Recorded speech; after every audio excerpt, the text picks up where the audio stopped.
Ooh. Here we go. The X series in coaxial. Finally, here we go, unboxed. Now that is interesting. For one, the chassis that I'm looking at is cast.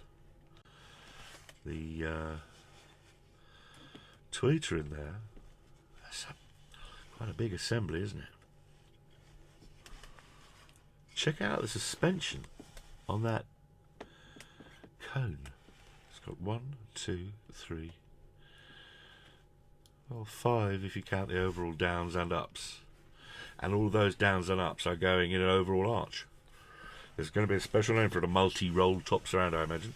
Meanwhile, the back of it, it's really quite massy there. Yes, that metal fronty bit is mostly cosmetic because that is a polymer. Let's get this the right way up. A polymer chassis. Interesting. It's quite solid. Nice wide voice collar. I don't know if you can just get the light into there. I'm always guilty of moving these things around too damn fast, so I apologise. I'll try to let you have a proper look at the cone, for instance. So let it focus good and proper. There's a handsome looking product.